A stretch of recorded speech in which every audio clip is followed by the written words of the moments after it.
Let's get right to the Miller Lite Jersey Central Newsmaker hotline. You know, around this time of year, this holiday season, we as Americans generate 25% more trash than we normally do. When you think about parties and decorations and cards and gift wrap, approximately 1,000 pounds of waste per household between Thanksgiving and New Year's. To help us out with some good recycling tips and make it a little bit better for everybody, I want to welcome in Jeremy Walters, who's with me this morning on WCTC. Good morning, Jeremy. It's Burt Barron, WCTC Radio in New Jersey. How are you today?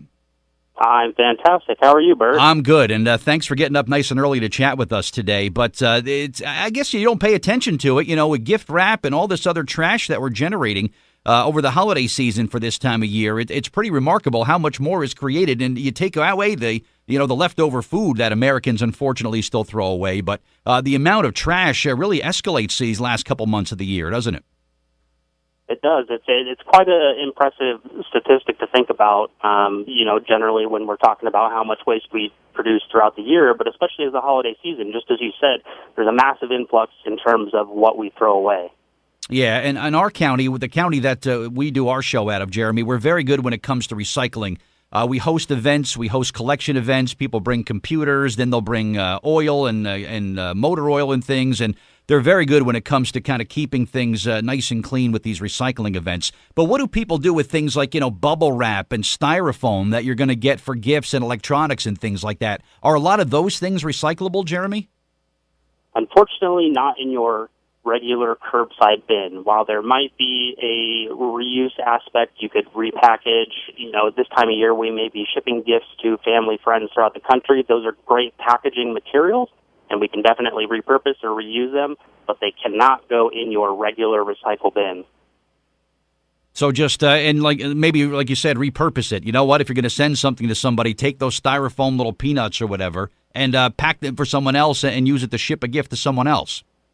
Absolutely. That's the best thing you can do with it, because at the recycling center, they cause actually more problems than they are a benefit. So it's definitely a good thing to leave those out of your recycle bin. Yeah, and with so much online shopping, Jeremy, that's happening nowadays, everything that you buy comes in a box. People are stockpiling boxes and whatnot. Recycle those cardboard boxes. There's a lot of recycling that needs to be done with those, and just different municipalities have different ways of collecting things. So check with your local town and recycle as much stuff as you possibly can. And there's always a lot of cardboard that goes around. Absolutely. My wife is probably one of the sole contributors to online shopping, at least in my household. Know the feeling, my man, sure. Yeah, every day you come home, there's a new package on the doorstep, right? Yeah, pretty much, right? And she's like, I just ordered this yesterday, and it's already here. Yeah, exactly. But like you said, the cardboard is a great recyclable. That's widely accepted across the country, so you can definitely recycle that. But that's probably the only component of your shippable package that can go in your regular recycle bin. Yeah, so make sure you do that. And I guess the age-old question, too, Jeremy, is like, well, Christmas is over, and it's time to get rid of the tree. What do? You put that to the curb? You throw it in the backyard? What do you do with the Christmas tree? Does it kind of vary from state to state and county to county?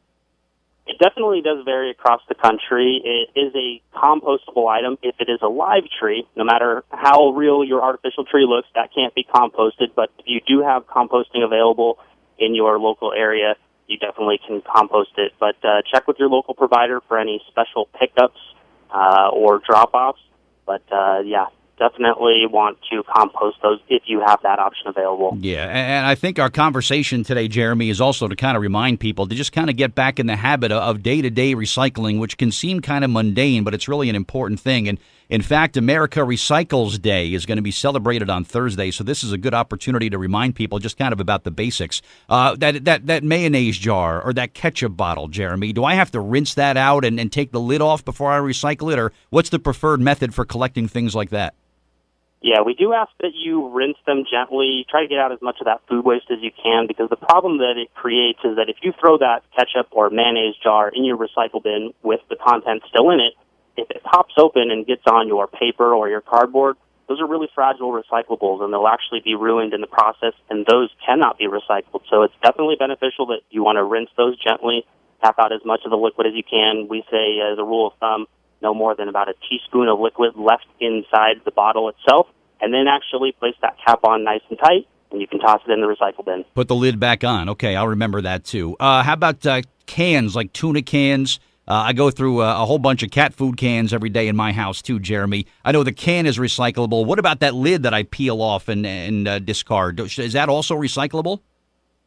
It is. Another rule of thumb is that if it's larger than a credit card, it can go in the recycle bin. If it's a smaller can lid, less than a credit card in size, then we would probably say it's going to go in the trash, just because that small size has a tendency to get lost in the recycle process. So larger than a credit card, definitely good. Smaller than a credit card, probably best to pitch it. That's a nice rule to follow. And one last thing for you, Jeremy. New Brunswick is a college town. We have Rutgers University here. We must go through a record number of pizza boxes every Friday and Saturday night here in this part of New Jersey. What do we do with the pizza box once and for all? Is it recyclable or isn't it? It's both. It's both. That's no answer. Yeah. The top half might be nice and clean. The bottom half's greasy. You'd want to tear that clean half off, recycle the clean half, and then pitch the dirty half. All right, so the clean half is recyclable, the dirty half, the bottom half is not. All right, I'll have to keep that in mind. Where can someone go, Jeremy, just for some good information about day-to-day recycling efforts? We launched a brand new website. It's called recyclingsimplified.com. It's got recycling tips and tricks that are applicable in any state, any city. It's a really great website where you can find a lot of good information, a lot of great videos and resources to take your recycling to the next level. All right. Great information, Jeremy. I think you answered a lot of questions that have been on the minds of a lot of people about, should I recycle this or what should I do with it? But thank you for the great info, and have a great Thanksgiving and a happy holiday season too, okay? Absolutely. You as well, Bird.